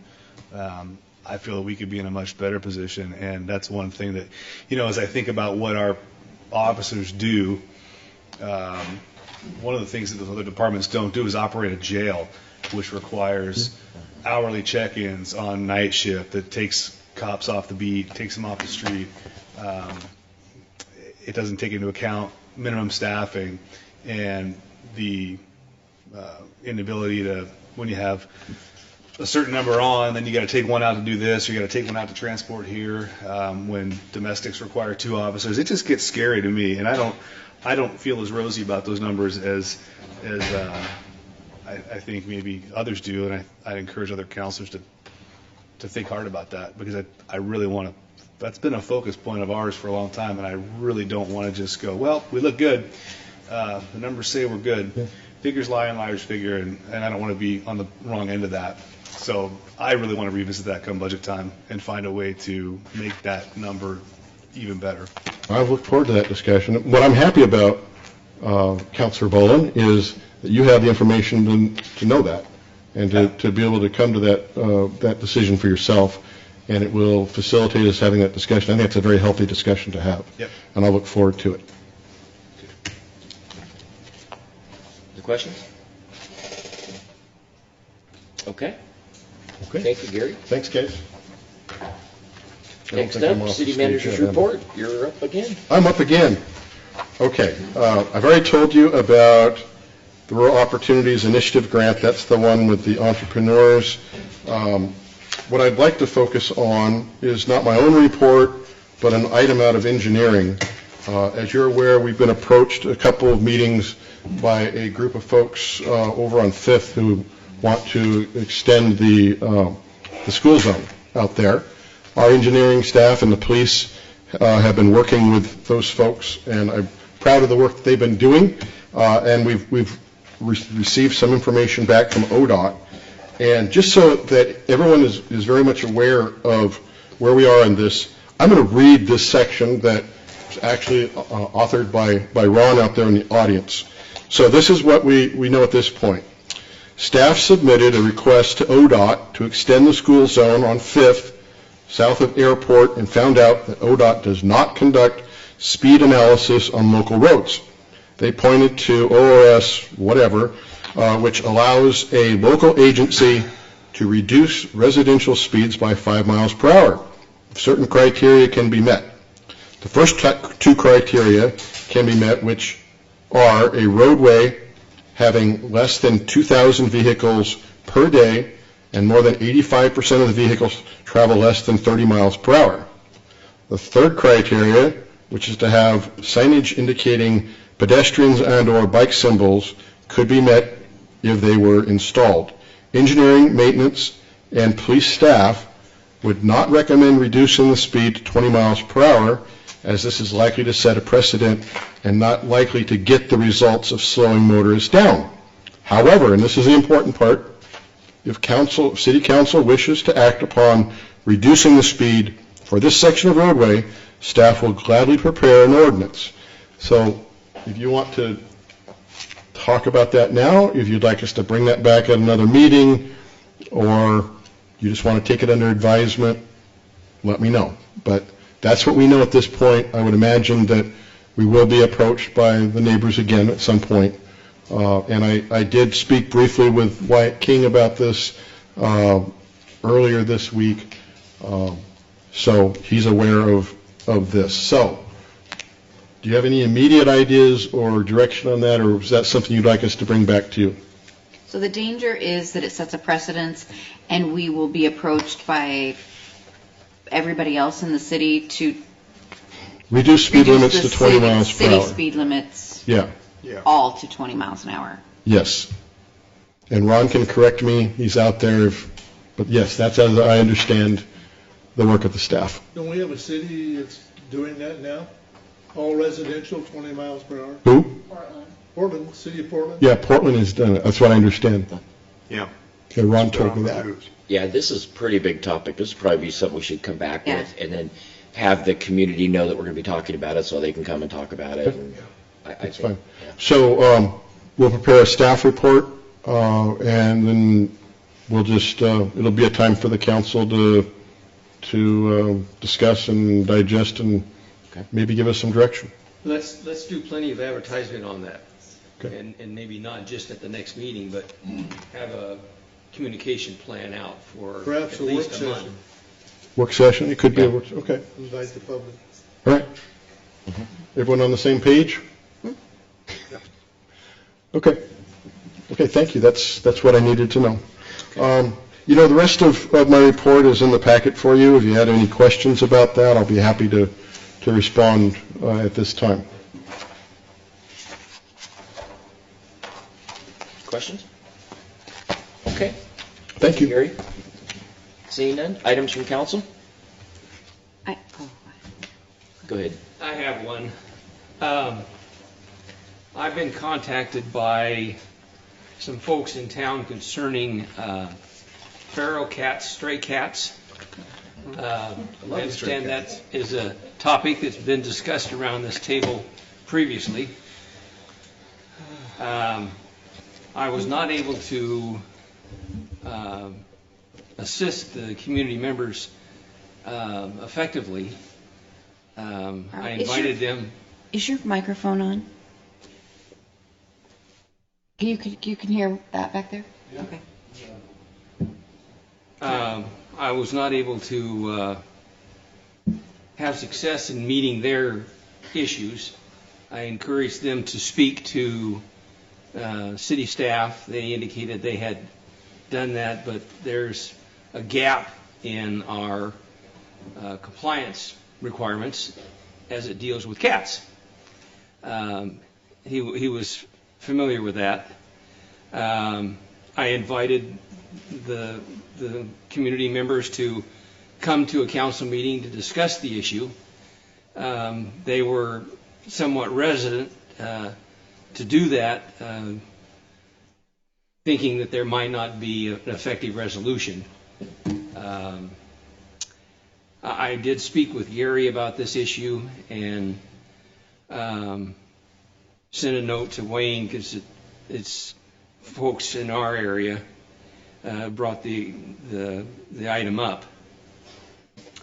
So I'm here asking for some counsel and some history so that I might know how to respond to my citizens about the issue. And obviously, it doesn't fit well into the city's wheelhouse.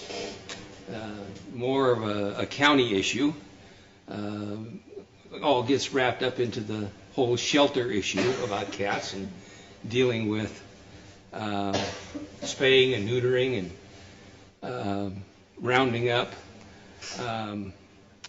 So that's the issue, and I look forward to your counsel.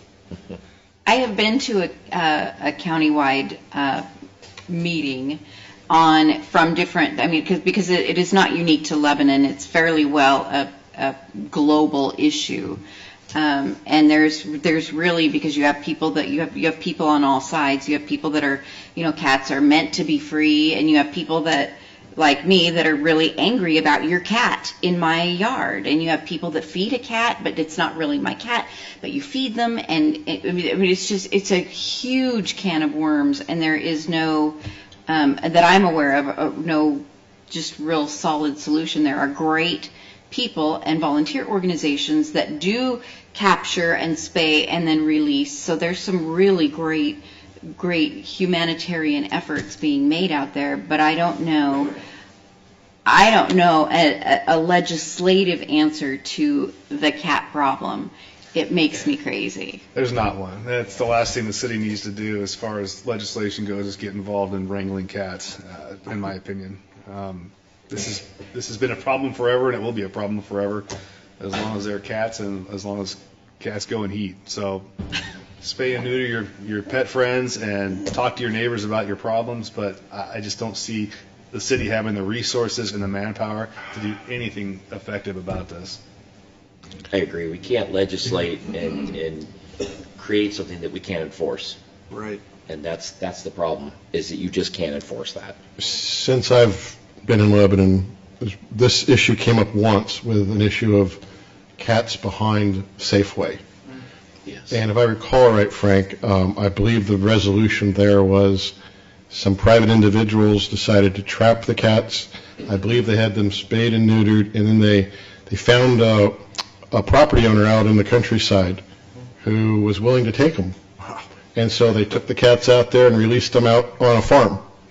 And the issue went away from the back of Safeway. So I don't know, maybe that's the kind of solution. And I wish we knew who those people were who did that, because the issue went away rather quickly. There are volunteers who do that. I had a neighbor who called a group in, and they trapped cats in my neighborhood, took them, spayed and neutered them, and re-released them in my neighborhood. And and it's like, I'm not crazy about your cat on my property, but if it's, as long as I'm not going to lift up something and find that cat having kittens, it's a nightmare of You it. got people trapping other people's cats, and they're all upset because you stole my cat, you neutered it, you took it somewhere. Where's my cat? It's just a mess. Just leave it alone. I've had colleagues of mine in other communities where they've tried to tackle this issue. The city councils have regretted that. Yes. People become very, very emotional about their cats. Yeah. I had one colleague where they decided it would be a swell idea to institute licensing of cats. Oh, And it tore the community apart. Yeah. Because there were it was worse than fluoride. So that's impossible. And it's one thing that Gary and I agreed on. and that's saying something. You know how passionate people get about fluoride. Well, I think you got one that's even hotter than that with this. I really resented, by the way, our then mayor for sending me to that county meeting, because there were people just in tears crying, and I'm not emotional, and I cannot deal with that. If fluoride people show up in the next meeting, it's going to reflect negatively in your evaluation. Yeah. I'm going to tell you right now. It's not an invitation. A lady emailed Bob.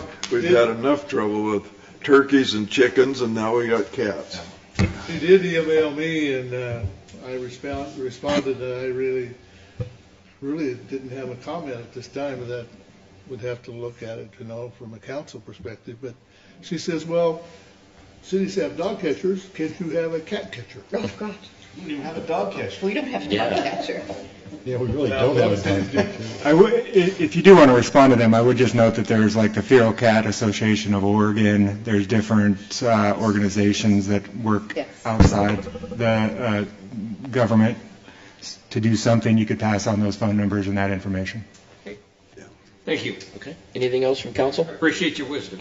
I want to say that you mentioned something, I think, at the beginning of the last meeting, but I've gone through and watched some of our videos, and we have a tendency to sit back here and just say what we're going to say instead of leaning into the microphone.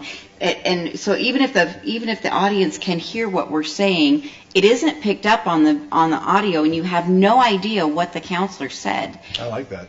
And, well, shut up. I like to know I can sit back and say something. You need to lean forward. You need to embrace your microphone. Or you can move it closer to you. And just lean into it, Wayne. Just Derailed. Thank you.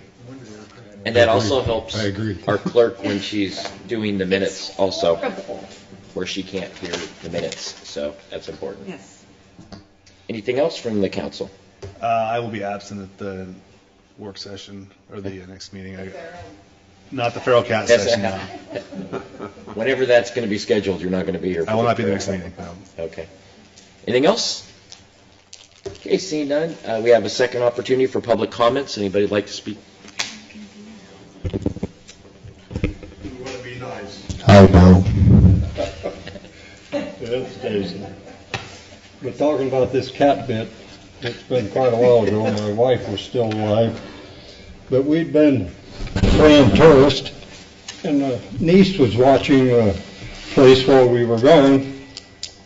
And there was a couple of litters of cats happened in the woodshed.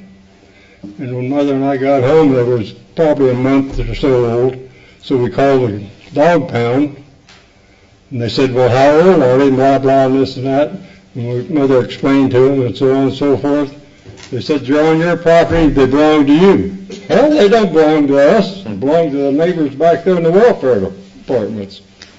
But the county said, no, it wasn't their problem, so that's all I had to say. If you feed it, it belongs to you. Thank you, Bill.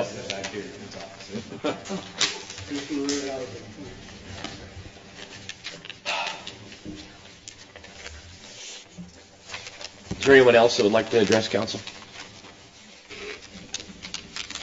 I thought that was a precursor. That was it. He said he was going to be nice. Good. Okay, see none. Items from press? Nothing from the press?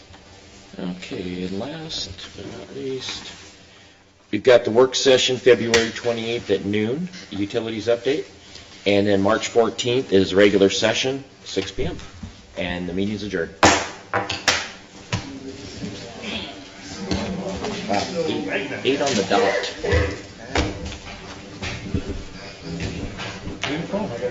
Exactly. Yeah.